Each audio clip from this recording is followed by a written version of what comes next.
Good morning, everybody. This is Jeff Morton, host of Returning to Eden with Dr. Dina Dye, and also I have a couple of websites and stuff like that. But it's early in the morning. It's just now 5 o'clock here in the Pacific Northwest. I tried to make this little video last night because of what was in my heart. And then something interesting happened while I was sleeping, and I'm going to tell you about that. Yesterday, I was a good friend of mine, Pam Staley. Many of you know who she is. She posted a song that I had never heard before by Mercy Me. It was called Even If. And man, I played that song and I just, that's really how I feel about the world we live in. Even if the Lord doesn't do a thing, I'm still going to trust him. That's really the heart of the song, and I encourage you to listen. I'll post it with this video. But I know what Pam's been going through with her family, and I've known Pam for about 11 years.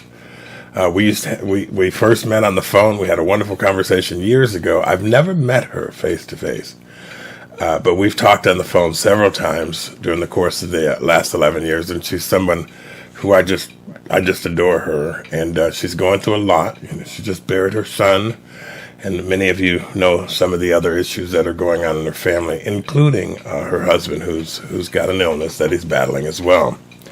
And she posted this song yesterday, and man, it just rocked my world because we too are dealing with a disease in our family. My younger brother. There's 5 boys and two daughters born to my mother, and I'm the third oldest. And the one immediately under me is diagnosed with pancreatic cancer. It spread to his liver, and so my mom got to go see him. She went to visit him Monday.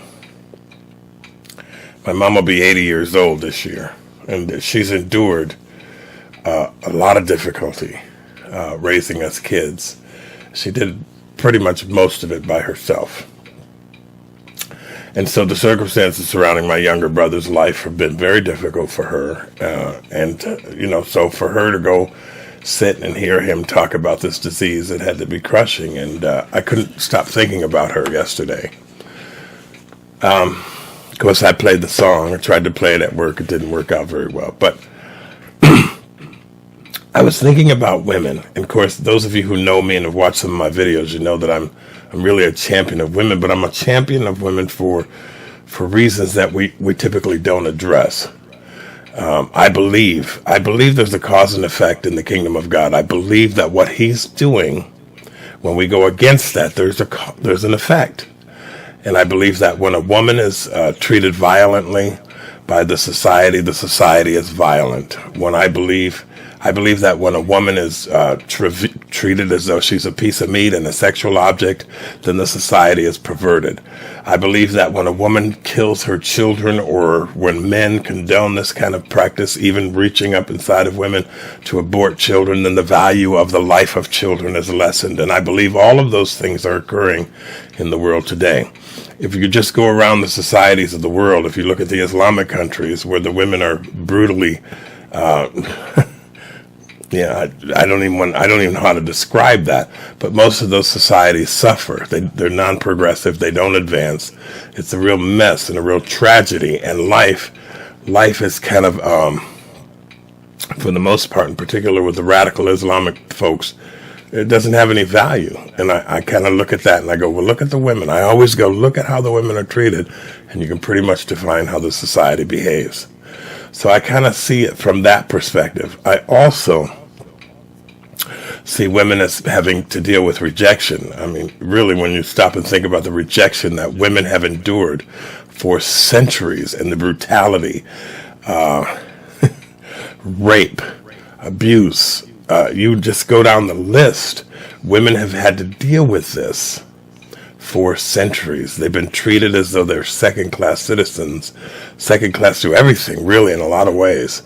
It's remarkable when you study this stuff out and you see some of the horrific things that have happened to women through the centuries, and it continues to happen today. It just blows your mind. It really blows your mind.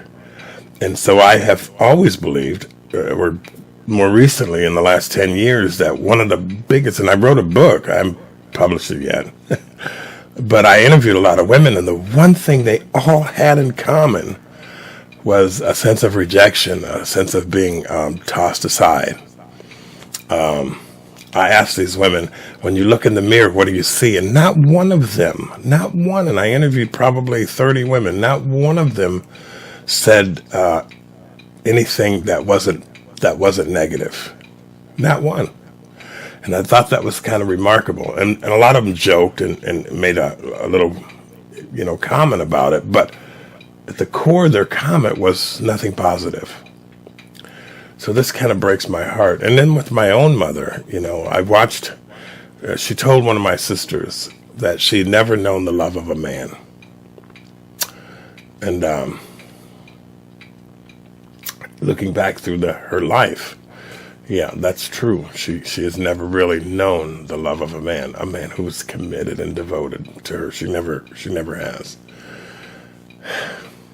So I see women, and I see them, pushing a baby stroller with a baby in their arm, and one in the stroller and one dragging along buying groceries. And I look at the amazing ability that women have intrinsic to their core to bring forth life. And I'm talking about women.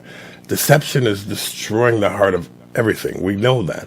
But I look at what a woman does, what mothers do. The bond between their children is unbreakable. And I look at that and I take everything always back to the Father, the creator of all things, and he supplanted that into them because it's his heart.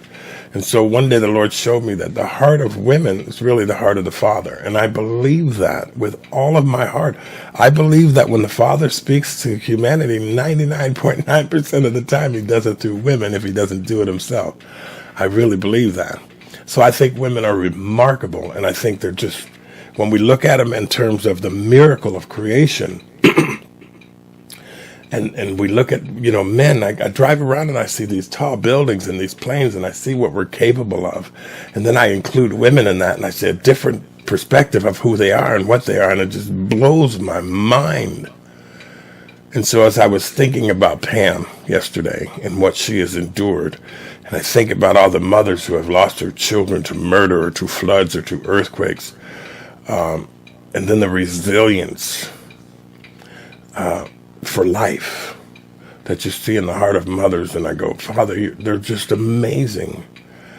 And so I wanted to say this yesterday as I was thinking about what mothers and women and grandmothers endure in order to bring forth life. And it's to the credit of the God of creation that we even know women, because I believe this, the strength of a man is found in his wife and in his mother and in his grandmother and in his sister.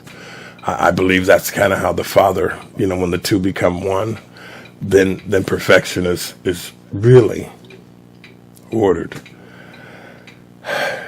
Sin entered the world through a man, and the Bible tells us that sin is breaking God's laws, the laws of life.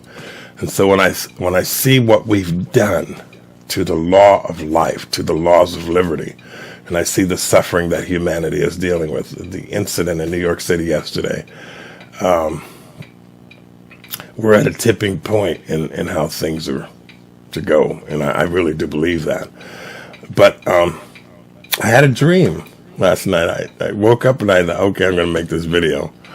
I dreamt that my mother was in prison, and I was visiting her. And she had a cellmate who I never saw. It was an old Jewish man, and he was around the corner somewhere. This is in my dream. And my mom was saying how much she had learned from him, but that he was pretty messy and pretty unkempt. And my mother never really looked at me while I was talking to her. And I was standing on this side of the bars, and she was there, and I could see darkness behind her, and her head was down. And she told me about all the times that I asked her, how did you end up here? And she said, well, my life has been difficult. And she talked about being raped and the violence that she saw and the difficulty and all these things. And she just felt trapped and in prison. And I woke up and I thought, my God, how many women feel this way? And I would venture to say quite a bit. So I don't know the particulars of my mother's childhood. I know she's had some abuse in her life.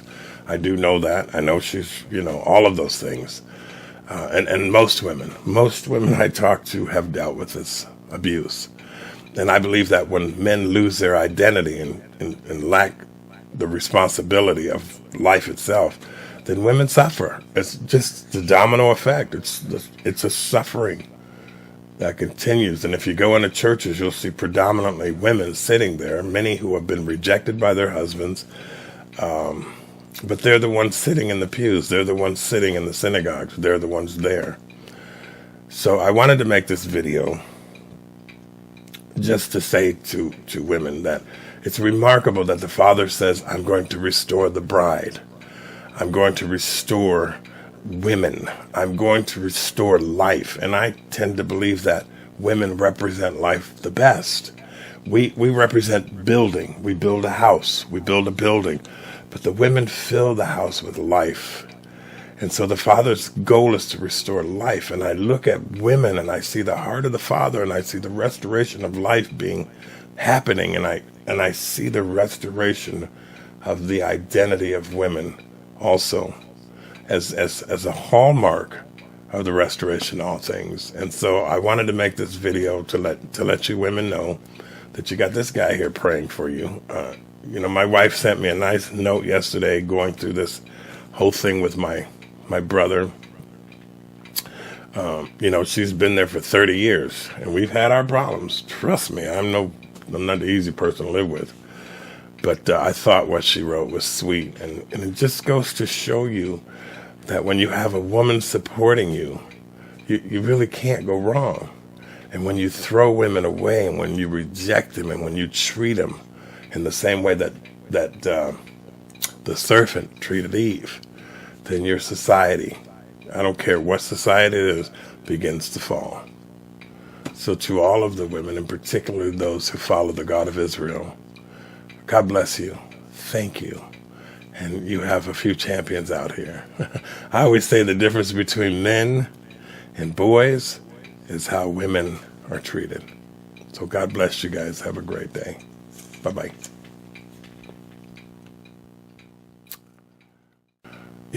I forgot something. I was thinking yesterday, too, that, life is what we were gifted. Death was inserted into life because of failure to obey the laws governing life. But death is not the opposite of life. Death is the consequence of sin, the consequence of lawlessness and breaking the law. So I was thinking about this yesterday and I went, death is inserted into life. It doesn't define the end of life. It defines a curse. So all of us live under that curse and we will have to be resurrected. The victory is in the resurrection, not in the death. And so I just wanted to kind of impart, that when you die, it just means that the curse, you're experiencing the curse. But life was not about death, okay? Life was about eternity. And so we have a choice, we have an option to overcome death by keeping the laws that govern life and liberty and freedom. And I'm reminded of Isaiah 20, I think it's 25:8, Isaiah 51:11, Revelation 21:4, all talk about the removal of death.